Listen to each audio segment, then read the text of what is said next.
Good day, everybody. My name is Adam, and I work as a gamification designer and evangelist for the gamification studio Insert Coin. We're based in Gothenburg, eller Göteborg. But I also work as a PhD student here in Skövde. And my subject is about gamification and how it could save the world. I know that I have to work on those goals, but I'm getting there. Anywho, short about me. I'm not always work with gamification in serious games. I come from the industry, what you could say about the industry of tabletop RPGs. And I wrote the lion part of the Coriolis Emissary Lots campaign together with Ricardo Troya and Costa Costolas. Ricardo Troya from DICE and Costa Costolas from Free League Publishing. And I wrote most of the lore part for Coriolis Darkness Between the Stars, the second edition of the Coriolis. But don't quit your day jobs, because there is a gaming boom at the moment for tabletop RPGs, but you cannot survive on just writing tabletop RPGs. So I wrote tabletop RPGs as a hobby, late nights and weekends for a long, long time. And I also educated myself to be a teacher. So I have a background in teaching. And I worked a lot with students with neurodevelopment disorders. And it was when I worked with those pupils I understand the power of using games in non-games context, or serious games, or persuasive games, or gamification, or that kind of games. But at Insert Coin, we are, as I said before, a gamification studio, but we also work with serious games. And how many in here know the difference of a serious game and gamification? Some. There's a lot of debate, academical debate over this, but I will just say it's gamification use game mechanics in non-game contexts, like Runkeeper, for example. It's not a whole game. But serious games are whole games, but are used for learning or persuade something or someone into a different perspective. And one of our major partners at Insert Coin is Chalmers University, and they came to us with a problem. And the problem was that Chalmers mechatronics students has a bias with robotics and automated factories. Basically, they think like when they finish their mechatronic program, they will come out to the assembly line and it will be all robots. And that's not the case. And this is a problem for teachers who want to learn students that this is not the case, but also it's very hard to convince someone that already has a bias. So, but why is this a problem in the long run? In the meta study, Flaggskeppsfabriken, which was made in KTH,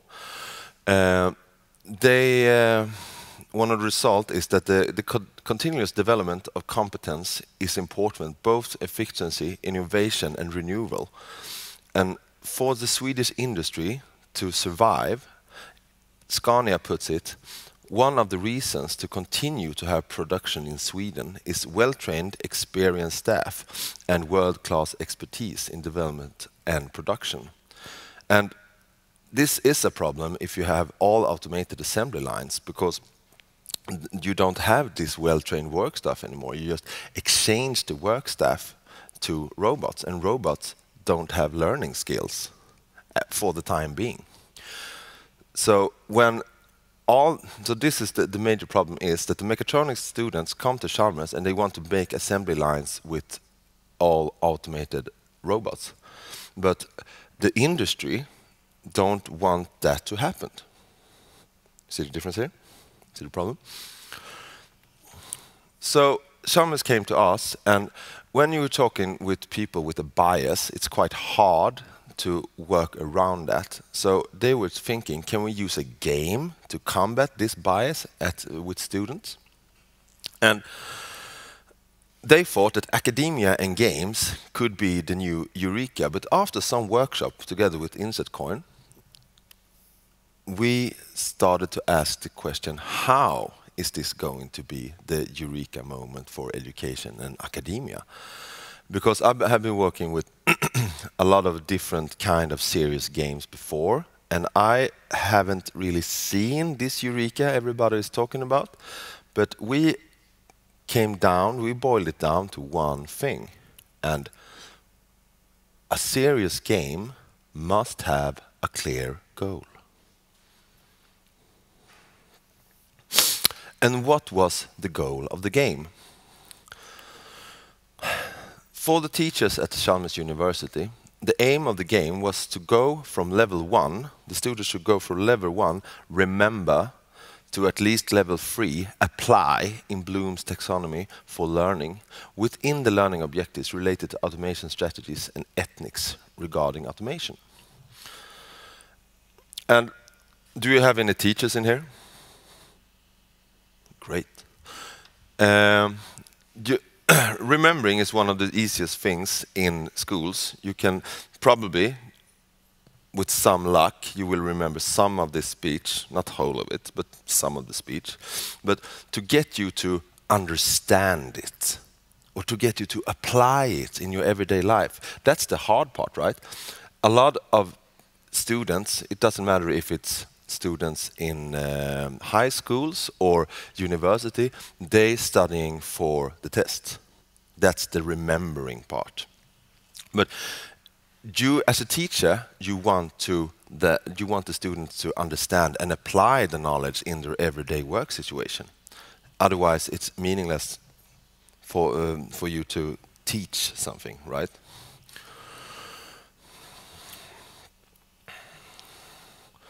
But why a game? Why don't give more courses, more excursions, more papers on automated factories? Why not just let the mechatronics students read Flaggskeppet?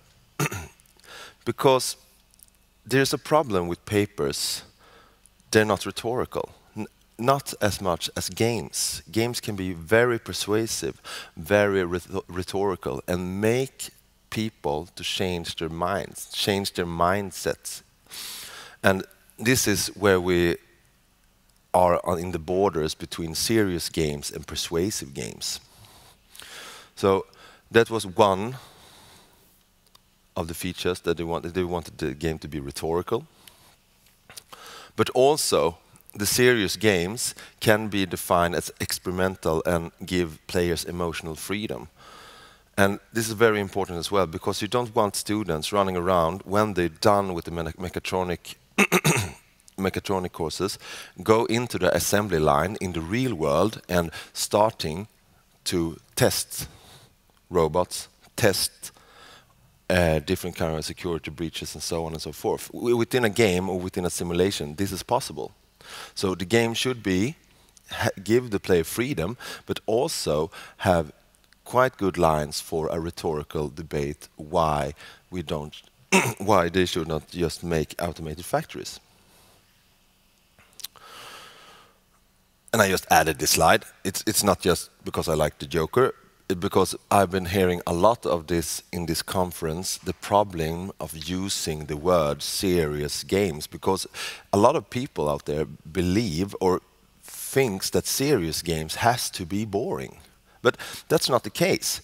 Seriousness of the game is not that it is boring. It's just that it not have entertainment as the paramount goal for the game.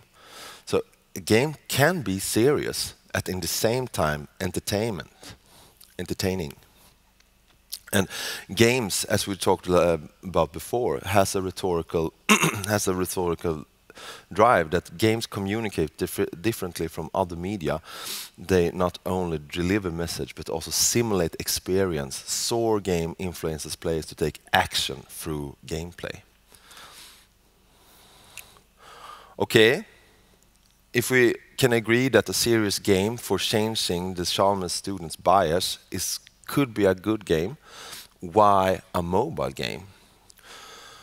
One of the demands of the Chalmers University was we should develop a game for the digital natives, for the digital generation. Because before they came to us, Level Automation, the game which we were doing a mobile game of, they had made it as a board game.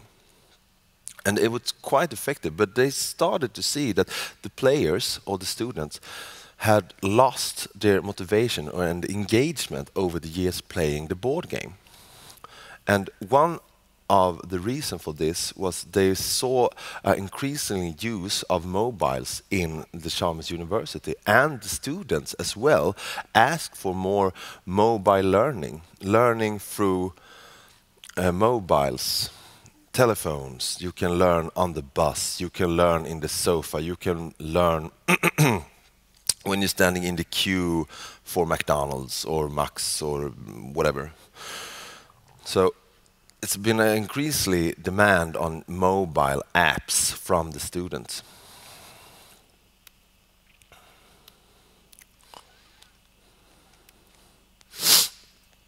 Sorry. And development of the games. We had a lot of workshops with Chalmers, and we had a lot of immersive talk about how they have designed the board game at start. And we played it, and we saw which mechanics we can transpire into a mobile game, because it was basically a card game, but we didn't want to make a card game of this. We want to make something else. And one of our very talented art directors started to sketch up something that started to look like this. A Overcooked clone. Have you played Overcooked? This party game? And we started to see it as an Overcooked clone with some stress element that were driving players to take action all the time. And it ended up like a mobile game with some stress elements, but a lot of the mechanics that was in the cards before. But when you're doing a serious game, you have to think about the game management world. When you do an entertainment game, you almost only should think about the gameplay world, but here you have to add something more. The learner world and the teacher world, and they must align to make a great game.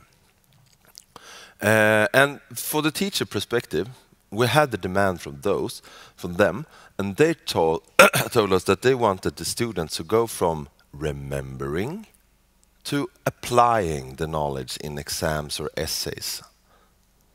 That was the demand from those. And the learner world, we didn't know what the learner wanted, but the teacher wanted that the learner should stop being biased for automated factories and automated assembly lines. So those were the two key features that we sort of, I'm not a game designer at start, but I'm going to use this term, baked into the game. They were very, very important for us to fit in the design. And let's have a look. Under the shell of Level Automation.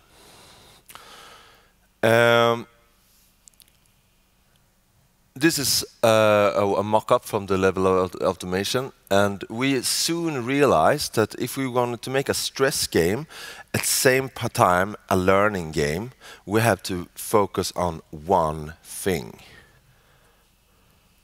A good onboarding. The onboarding is crucial when making a learning game, because we realized that a lot of the Chalmers students maybe didn't play mobile games at all. If you design an app or if you design some kind of other work material, course material, it's not so hard to make a student watch a video stream for 10 minutes, but a lot of the students maybe didn't even play games. So we focused a lot and put a lot of work hours into the onboarding phase, and we ended up with some really good onboarding that focused on different kinds of mechanics and dynamics in the game, and as well as the aesthetics. And here, Chalmers were very, very demanding that some of the terms from the mechatronic course should be in the game.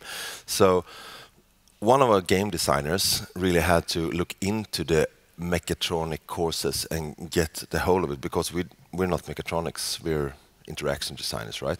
So we had to make a lot of pre-study into this. And I think that's one of the key parts for serious game. You have to know what you're doing. If you're doing a learning game, you have to talk with teachers early in the process, so the pedagogy and the didactics goes with the game from the start. I worked at a game, I should not mention which, but they took me in as a pedagogy consultant quite late in the game, and they hadn't looked up that they have changed the curriculum in Sweden since they started to develop the game. So a lot of the mechanics and the learning of the game couldn't be used in schools because it didn't align with the new curriculum. So that's one thing. And we had to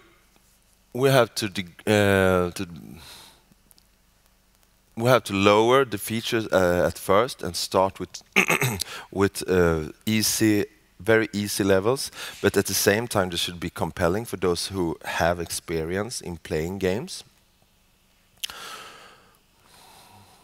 And with level automation, one of the key features was that you were hiring the staff, the work staff, and you can educate them and place them in different positions in the assembly line, and they were gaining experience as well, some RPG features, and then you can educate them to increase their work capacity. And why did you have to do that? Yeah, because every other week the assembly line changed.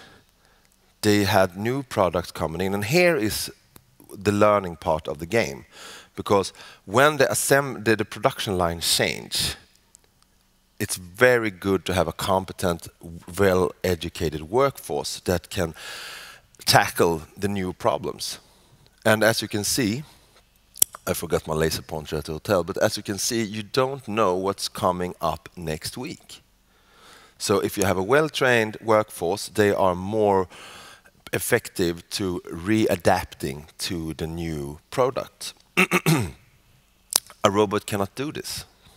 So if you have a total automated assembly line, robot cannot learn and be well trained. You have to sell the robots and buy new one. And nobody wants to buy used robots, right? So it was very costly to just have an automated assembly line. Very effective at first, but when the product line changes, it was very ineffective. And there's a picture of a station, how do you place the different characters. And of course, we gave a lot of feedback. We wanted the game to feel casual, so you can play a level in 4 or maybe 5 minutes. And the students got a lot of feedback on CXI, cost and quality, one of the key features that Chalmers University wanted us to put into the game.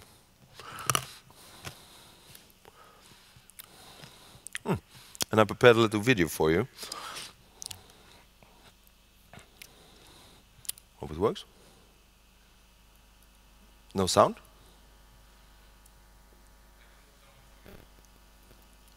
My computer just gives an X when I'm pushing the volume button.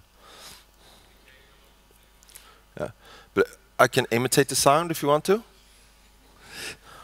Yeah, I'm just joking with you. Yeah, it's connected.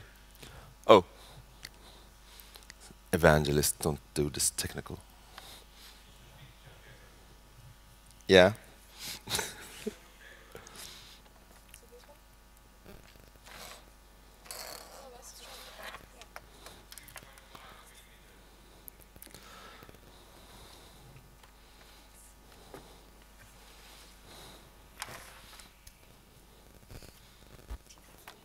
Oh, yeah.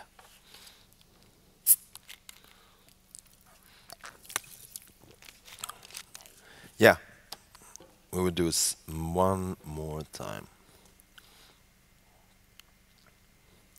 And this is the first, it's the introduction level of the game. And I'm not doing anything in the game right now. I'm just letting the workers change place and the product run its course.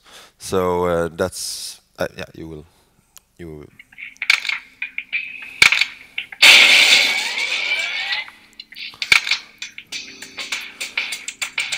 And then in the left corner, you can see how many days that are left with this product line, and you can see the budget of the factory on the right corner of the screen.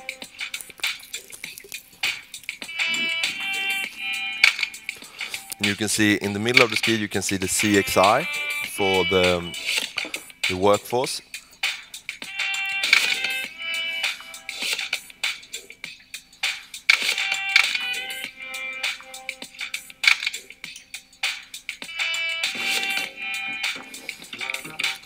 And I performed quite badly because I didn't interact with the screen, of course.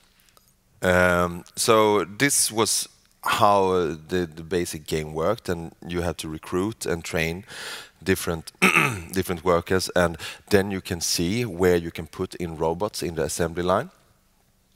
But did you see the relatedness with the Overcooked game? No. Great.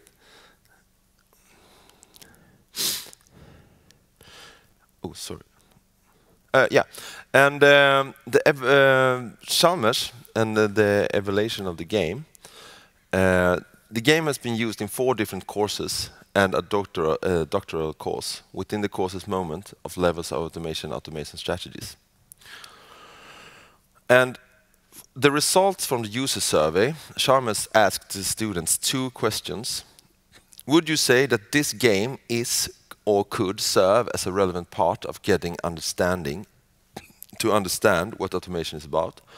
And would you say that this game could be a positive aspect of the course? And the answer is like this. And the positive aspects are quite high. The relevant part is at a medium, but still there are at the yellow bar tells that quite a lot of the students thinks that this game was relevant for them, and the positive aspect was even greater. But the thing is that the comments from the students at the survey, and I have to read them out loud. The dynamics of the game are horrific. It is extremely grindy, since you cannot complete the game without abusing the education part. And if you do that, you can have so skilled workers that the automation in the factory is not even required. And that was the purpose of the game. Do you remember Flaggskeppsfabriken? So we have, with the persuasive design of the game, made a point that the students have to educate the workers even more. Another comment.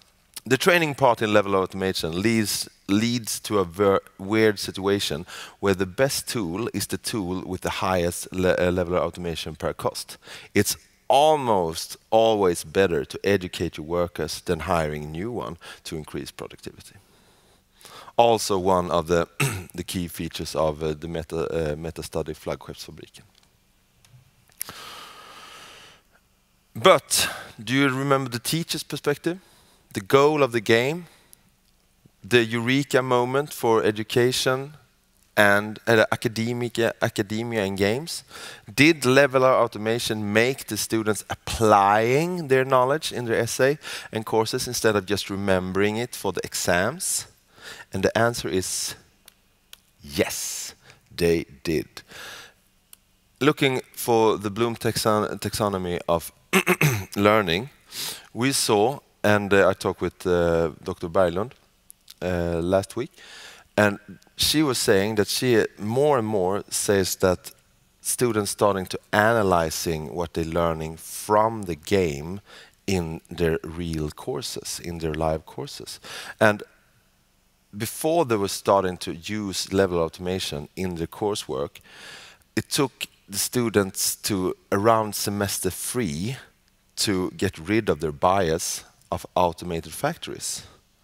But now, Dr. Berglund claims that it's in the end of the first semester, almost 90% of the students start to applying the knowledge of automation in their exams, in their essays, which they didn't see before. So it's a real huge step for the courses. And why did we succeed? Why did this serious game succeed? I think it's a mix of different components. One thing, it's a great game, but one thing is that it was mobile and it was casual. You can take the game, you can play it for 4 or 5 minutes, end the level, get your feedback, and get on with your life. Mobile learning is crucial for serious games. If you compare it with a board game that you have to go to Chalmers, set up the game for maybe 20 to 40 minutes, then play the game for 1 hour, you cannot do it whenever you want, wherever you want. And you have to play with other players. That's cool. I like to play board games, but maybe it's not so efficient as if I can play it whenever I want, on the bus, in the sofa, at the bathroom, on the toilet. It's the way of life. We use mobile phones, smartphones, every day, every week. So that's one of the key stones for our success. Also, I think one of the key features is that Chalmers made a lot of short videos that explained things in the games with real persons. Like Dr. Berglund did a lot of 5 to 10 minutes long video streams that explained features in the game, but also explained why you had to learn this. And all of the videos, the streams, had gamified quizzes to them. So there were 2 kinds of game at the same time. You play the game, you watch the videos, and you did online quizzes and get feedback and continue to play the game.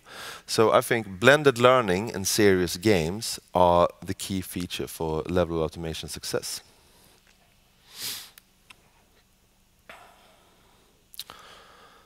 And the future work of level automation. When I talked to Dr. Berglund, she said that the future work for the mechatronic course and level automation at Chalmers is that they want to create a platform to increase flipped classroom within the course. Create more understanding of the difference between serious gaming and ordinary gaming in the industry. Apply more game-based education within the industry. And expand level automation with more mechanics and more levels. And that's it. Questions and answers?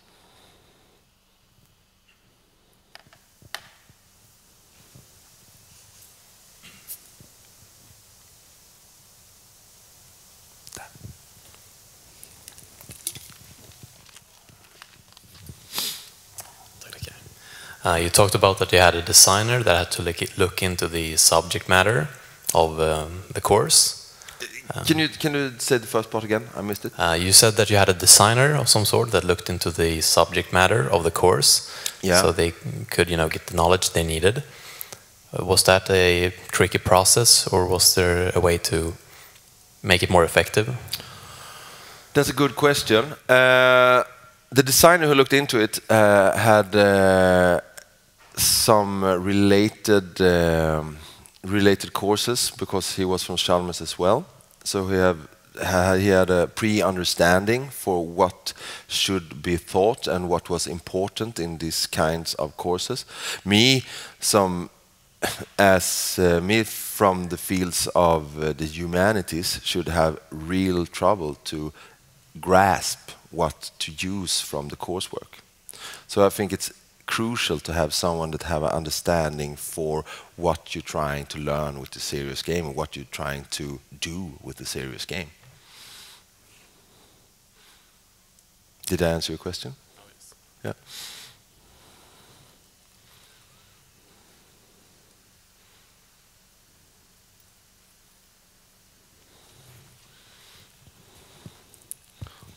I have a question regarding what is the ratio between research and understanding the game aspect of regarding what's the game supposed to teach and the production of the game.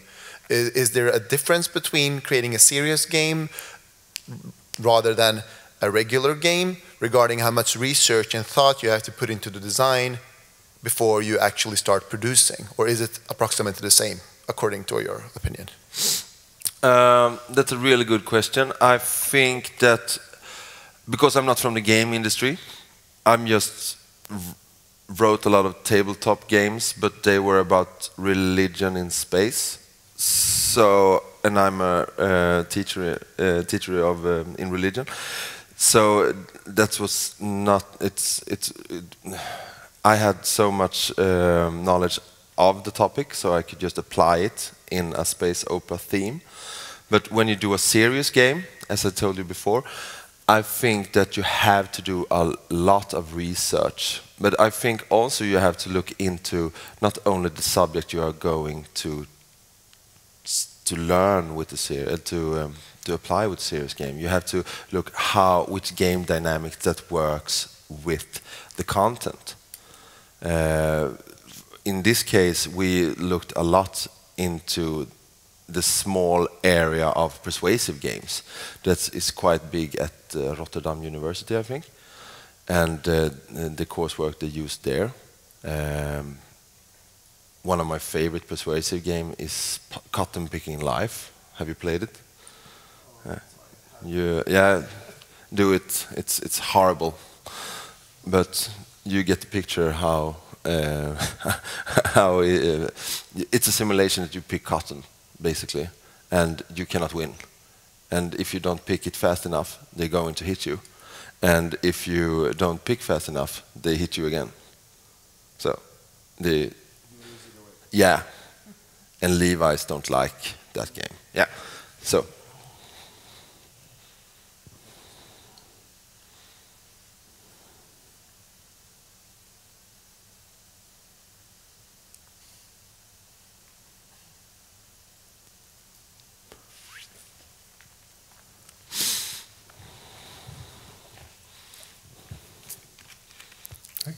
Hey, thank you for a great talk.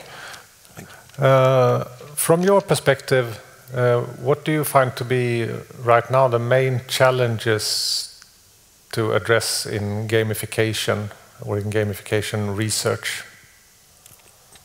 One of the main challenges, I think, with gamification or serious games, I think we have to discuss which game mechanics that are useful for different kinds of behavior change, because I think now there's a lot of gamification going on. You take some mechanics, you wrap it in a towel and throw it in, and then, oh, we see some increase in motivation here, we see some increase in engagement here, but we don't know which mechanics that produce this engagement, which produce this motivation.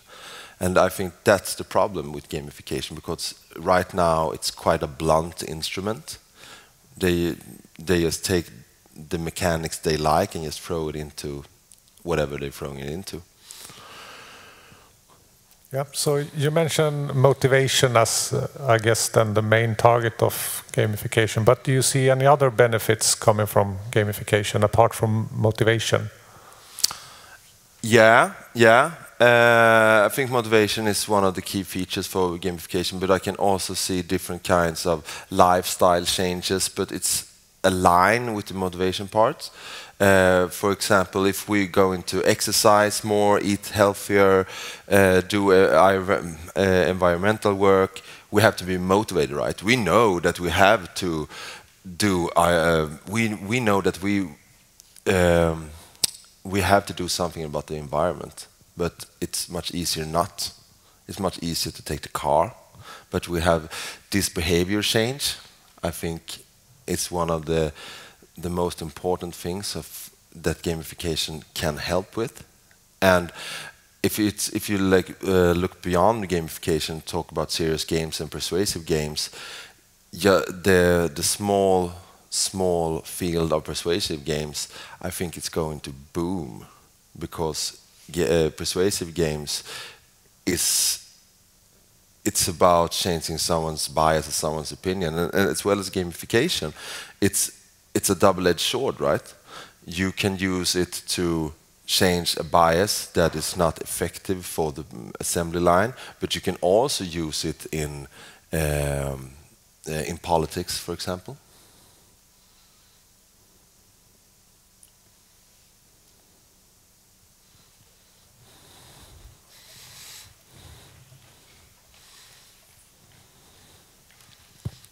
I got a secondary question here, which That's okay. think would be really interesting. What is your thoughts about how's the factor fun and like the quality regarding other games? How much does this change how people learn, or how this serious game is consumed by the player, regarding how the game compares to other games in the genre? I mean, there are a lot of mobile games which have a really high production of quality, and is it maybe a factor, or is it because students had to play the game, or what is your thought about that? There was a lot of small questions in that question, but first and foremost, the word fun, it's quite hard to set in context. I rather talk about good design and immersive interactionness and measurable, more or less measurable,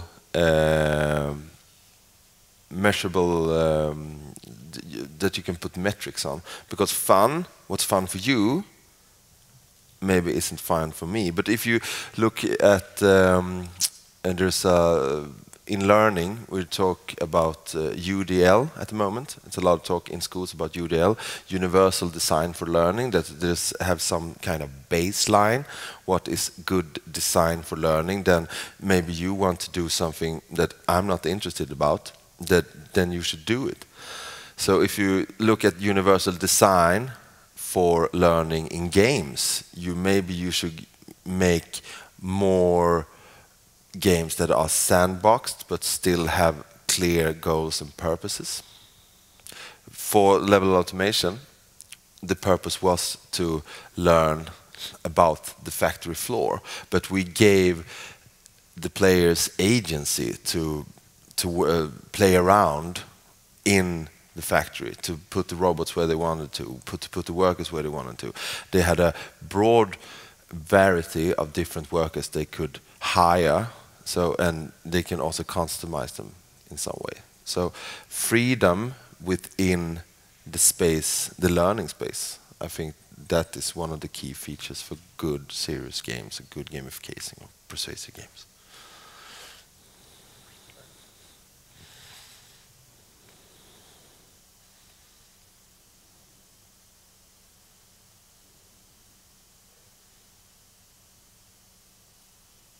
Okay. Thank you so much.